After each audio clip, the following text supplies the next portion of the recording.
Hallelujah. Good morning. सुबह हो चुकी है, क्या उठ गए हैं? तो आइए आइए आइए, प्रभु यीशु मसीह के नाम से मैं आप सबों को आमंत्रित करता हूं। हमारे हृदयों को तसल्ली देने वाले, हमारे मन को शांति देने वाले उनके वचनों को आइए हम सब मिलकर सुनते हैं। तो आइए प्रार्थना से हम आज के मनन की शुरुआत करें। महापवित्र परमेश्वर, प्रभु आज दोबारा हमसे बात करें। प्रभु इस संसार में आपके गवाह होकर आपकी भलाई और सच्चाई को फैलाने का अनुग्रह हमें दें। प्रार्थना यीशु के नाम से मांगते हैं, आमीन। क्या उठ चुके हैं या फिर अभी भी आधी नींद में हैं? कई लोग उठ तो जाते हैं लेकिन फिर भी आधी नींद में ही रहते हैं। इसीलिए उठने के साथ ही बिस्तर छोड़ दें और तुरंत नहा लें, एकदम फ्रेश महसूस करेंगे। देखिए, परमेश्वर का यह उद्देश्य है कि उनके संतान हमेशा खुश रहें। पौलुस ने अपने जीवन में अनेक परेशानियों का सामना किया। उसे जेल में डाला गया, सताया गया, मारा गया। भले ही कितनी ही परेशानियां उसके सामने क्यों ना आई हो, उन सब के बीच वो आनंदित रह पाता था। उतना ही नहीं, कलीसियाओं को खत लिखता था कि सदा आनंदित रहो, सदा खुश रहो, सदा आनंदित रहो। मैं फिर कहता हूं, प्रभु में सदा आनंदित रहो। फिलिपियों की कलीसिया को लिखता है, फिर थिस्सलुनीकियों की कलीसिया को भी लिखता है, सदा आनंदित रहो। क्या आपने बाइबल में यह वचन पढ़ा है? तो अब मुझे बताइए, क्या आप वास्तव में आनंदित हैं? अरे क्या आनंद पादरी साहब, क्या जीवन है। उठने के साथ ही कितनी परेशानियों का सामना करना पड़ता है, आपको क्या पता। इंसान मतलब समस्याएं तो रहेंगी ही ना, लेकिन उनका सामना करने की शक्ति देने वाले प्रभु यीशु हमारे साथ हैं। यह विश्वास अगर आप में हो, परिस्थितियां चाहे कैसी भी हों, हम निराश नहीं होंगे। नीति वचन की पुस्तक 15वें अध्याय की 13वीं आयत में लिखा है, मन आनंदित होने से मुख पर भी प्रसन्नता छा जाती है, परंतु मन के दुख से आत्मा निराश होती है। मन आनंदित होने से मुख पर प्रसन्नता छा जाती है। आजकल लोगों को लगता है चेहरे पर रौनक लाने के लिए, चमक लाने के लिए मेकअप की आवश्यकता है। इतना सारा मेकअप, पता नहीं क्या क्या है, मुझे तो उनके नाम तक नहीं पता। कंसीलर, प्राइमर और भी ना जाने क्या क्या। ये सब अपनी जगह है, लेकिन अगर हमारे अंदर अंदरूनी आनंद नहीं तो उनका कोई फायदा नहीं। चेहरे पर एक डिग्निटी हो। आखिर हम हैं कौन? परमेश्वर की संतान, राजकुमार और राजकुमारियां। वैसी रौनक हमारे चेहरे पर हमेशा होनी चाहिए। हम स्वर्ग के परमेश्वर की संतान हैं और प्रभु ये नहीं चाहते कि उनके संतान हमेशा परेशान हो, गरीबी में हो। अगर आजकल परमेश्वर के कोई सेवक थोड़ा सा बन ठन के अगर आ जाएं, थोड़ा अच्छे कपड़ों में आ जाएं, लोग हजार बातें बनाना शुरू कर देते हैं। परमेश्वर अपनी संतानों को अपनी प्रकाश देते हैं, अपना अनुग्रह देते हैं। शद्रक, मेशक, अबेदनगो और दानियेल की कहानी तो आपको पता ही होगी ना। जब देश के तमाम अन्य लोग मांसाहारी थे, अच्छा भोजन वे करते थे, प्रभु परमेश्वर के ये चारों संतान उस दौरान केवल शाकाहारी भोजन करते थे। और जिसकी वजह से वचन क्या कहता है, उनका चेहरा कैसा था? सुंदर, और वे प्रवीण थे। वे सुंदर थे और प्रभु ने उन्हें प्रवीणता दी थी। उनके चेहरे पर रौनक थी, सूखे हुए नहीं थे। क्या आपके चेहरों में वो रौनक है? या फिर उठने के साथ ही जो सामने आए उस पर चिल्लाते रहते हैं, गुस्सा करते रहते हैं, कुड़कुड़ाते रहते हैं, बुड़बुड़ाते रहते हैं? बताइए, पत्नी से थोड़ा सा प्रेम से बात करके कितने बरस गुजर गए हैं? पति से थोड़ा अच्छे से बात करके कितने महीने गुजर गए हैं, जरा बताइए। अगर मुंह फुलाकर घूमते रहेंगे तो क्या पत्नी को अच्छा लगेगा? बताइए। अगर दिन भर आप चिल्लाती ही रहेंगी तो क्या पति आनंदित रह पाएगा? याद रखिएगा, परमेश्वर ने हमें अपना अनुग्रह दिया है। बच्चों को देखिए, उनमें कोई बोझ नहीं है, इसीलिए वे हमेशा खुश रहते हैं। कई बार हम लोग बच्चों पर ही गुस्सा करने लगते हैं। अरे चुप हो जाओ, तुम्हें क्या पता कितनी परेशानी है। कम से कम उनको देखकर क्या आप आनंदित होते हैं? आपके आनंद को आपसे कौन छीन रहा है बताइए, और कोई नहीं, आप ही। यदि आप प्रभु के वचनों को समझें, यदि आप यह जाने कि परमेश्वर आपके साथ हैं, प्रभु का आनंद आप में है, चाहे कोई और मेरे साथ हो या ना हो, प्रभु मेरे साथ हैं, यह जानकर आप आनंदित रहेंगे। जब आपका हृदय आनंदित है, वो आपके चेहरे पर नजर आएगा। चेहरे पर एक क्लैरिटी होगी। कुछ लोगों को देखकर समझ नहीं आता वे रो रहे हैं या हंस रहे हैं, क्या वे क्रोधित हैं या फिर भयभीत, समझ नहीं आता है कि नहीं। भावनाओं के विषय में जानते हैं ना, हमारी जो भावनाएं होती हैं उस समय महसूस कर रहे होते हैं, उसके भाव हमारे चेहरे पर आसानी से नजर आ जाते हैं। एक पशु को देखकर बताना मुश्किल है कि वो कब खुश है, कब आनंदित है, कब दुखी है, लेकिन इंसानों के साथ ऐसा नहीं है। परमेश्वर ने हमें भावनाओं को दिया है जिनके द्वारा हम अपनी व्यग्रता को, अपने क्रोध को, अपने प्रेम को, आनंद को व्यक्त कर सकते हैं। दुख फैलाने वाले हम ना हो, बल्कि हमारे द्वारा हम आनंद को फैलाएं। आजकल एक नया कल्ट काफी चर्चा में है। जानते हैं वे क्या करते हैं या उनका विश्वास क्या है? जानते हैं, लोगों को दुखी करना, उदास करना। दूसरों को दुखी करने से उन्हें आनंद मिलता है। कैसे लोग हैं यह! दूसरों को हम कैसे प्रसन्न कर सकते हैं? हमारा प्रयास हमेशा यही होना चाहिए। अगर हम खुश रहेंगे, आनंदित रहेंगे, तो हमारे साथ वालों को भी हम आनंदित और खुश रखने पाएंगे। नहीं तो कैसे रख पाएंगे? अगर कोई परेशानी है, तकलीफ है, समस्या है, तो उसे परमेश्वर के सामने लाएं, उनसे अपनी परेशानी बताएं। वचन कहता है, अपने बोझ को यहोवा पर डाल दो। मन आनंदित होने से मुख पर प्रसन्नता छा जाती है, परंतु मन के दुख से आत्मा निराश होती है। आज कई लोगों के मन आनंदित नहीं हैं, उनके मन सदा दुखी रहते हैं। एक तरह का दुख, एक तरह की परेशानी, एक तरह का डर।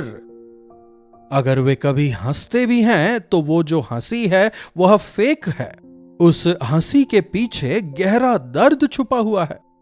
केवल दांत दिखा देने का मतलब हंसना नहीं होता। आपके दांतों को देखकर साथ वालों को शायद लग सकता है कि आप बहुत आनंदित हैं। बात यहां चेहरे पर खुशी की नहीं हो रही, मन में आनंद की बात हो रही है। Face is the index of heart कहते हैं ना। अगर मन में खुशी है तो चेहरे पर नजर आएगी। लेकिन कुछ लोग एक्टर्स की तरह बहुत अच्छी एक्टिंग कर लेते हैं, मन के दर्द को, दुख को चेहरे पर बिल्कुल नहीं आने देते हैं। क्या आज आप ऐसी परिस्थिति में हैं? प्रभु यीशु को अपने मन में आने दें। आपके मन के दुख को प्रभु आनंद में बदलना चाहते हैं। एक और वचन देखिए, नीति वचन की पुस्तक, उसका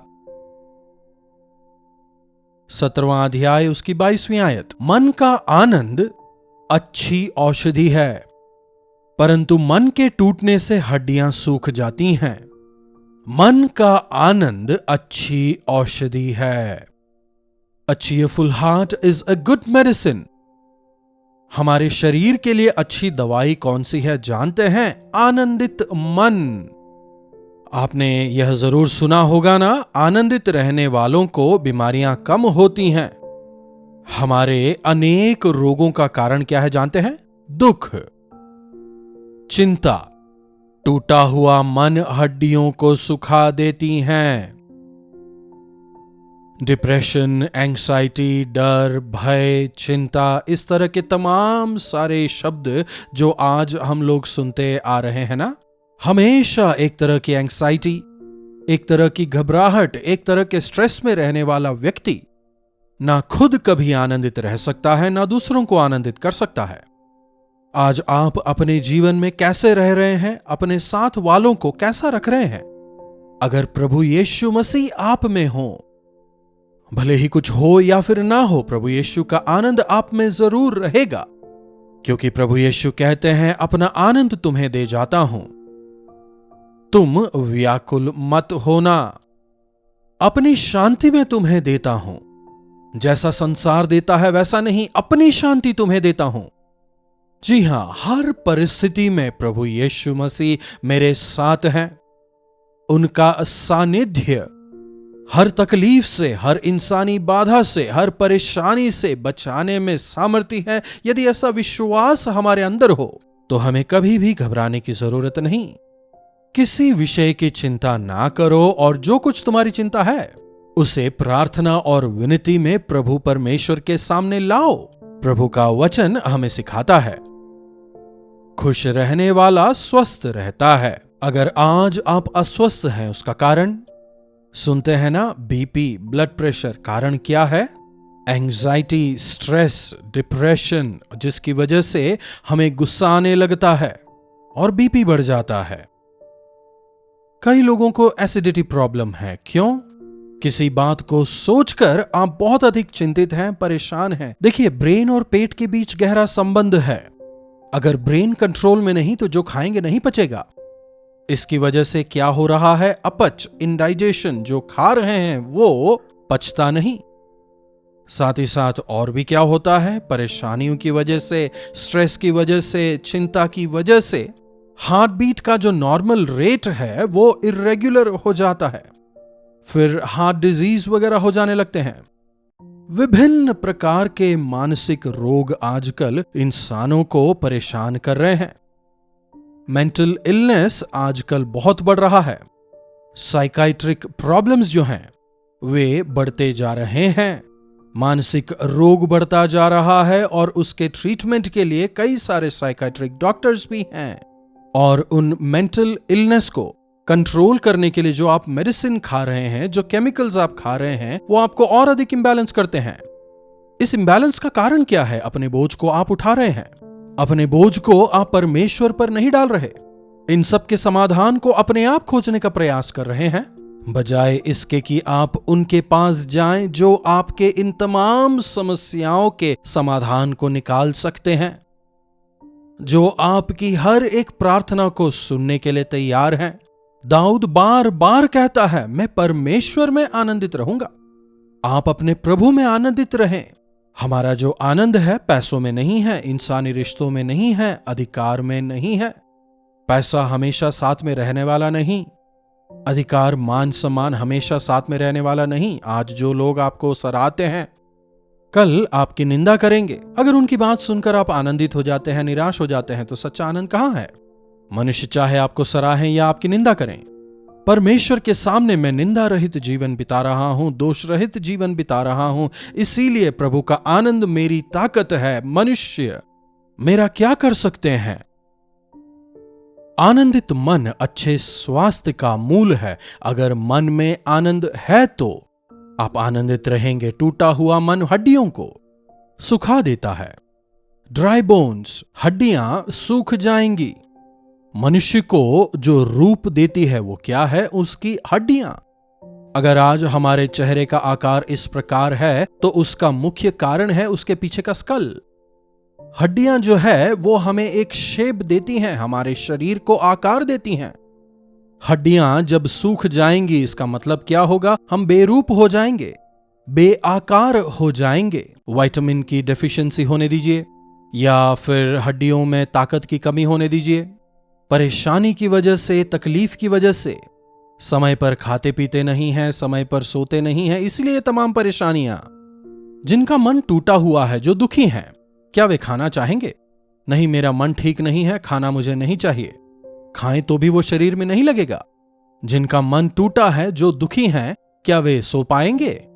सही से नींद नहीं आती। नींद आने के लिए बहुत सारे तरीके इस्तेमाल करते हैं। दवाइयां खाते हैं, शराब मदिरा का सेवन करते हैं, और यह सब उनकी भलाई नहीं करता बल्कि और अधिक उनके लिए बुरा है। अपने बोझ को यहोवा पर डालें और उनमें आप आनंदित हों। मेरे प्रभु मेरे लिए हैं, मुझे वे परेशानियों से छुड़ाएंगे। जब आप परमेश्वर के वचन की गहराई को समझेंगे, उनकी महानता को समझेंगे, आपकी बड़ी परेशानियां परमेश्वर के सामने आपको बौना नजर आएंगे। मनुष्यों की बात सुनकर हताश ना हो, ना ही उनकी प्रशंसा को सुनकर घमंडी हो जाएं। हमारा आनंद संसार की परिस्थितियों पर आधारित ना हो, बल्कि वो हमारे अंदर से आए। हैप्पीनेस जो है वो हैपनिंग्स पर आधारित होता है, आसपास की परिस्थितियों पर, लेकिन जॉय जो है वो अंदर से निकल कर आता है। आसपास की परिस्थितियां चाहे कितनी ही खराब क्यों ना हो, लेकिन अंदर से हम आनंदित रहते हैं। ऐसा आनंद प्रभु हमें दें।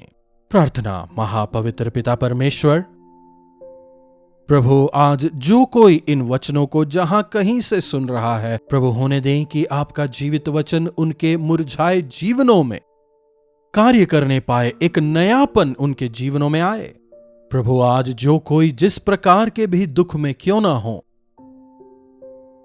हताशा में, निराशा में क्यों ना हो, प्रभु आज आपका वचन उन्हें तसल्ली दे। प्रभु होने दें कि वे अपनी नजरों को हैपनिंग से हटाकर, परिस्थितियों से हटाकर आप पर लगाकर आनंदित होकर वे जीने पाएं। आपका आनंद उनकी ताकत बन जाए। प्रार्थना यीशु के नाम से मांगते हैं, आमीन। अब हमारे पिता परमेश्वर का प्रेम, प्रभु यीशु मसीह का अनुग्रह, पवित्र आत्मा की संगति और सहभागिता हम में से प्रत्येक के साथ आज, कल और सर्वदा बनी रहे। आमीन। प्रभु की महिमा हो। अपने प्रार्थना विषयों को आप हमें 9884907779 पर व्हाट्सएप या वॉइस मैसेज द्वारा भेज सकते हैं। हम अवश्य आपसे सुनना चाहेंगे और आपके छुटकारे के लिए आपके साथ मिलकर प्रार्थना करना चाहेंगे। प्रभु आप सबों को आशीष दें।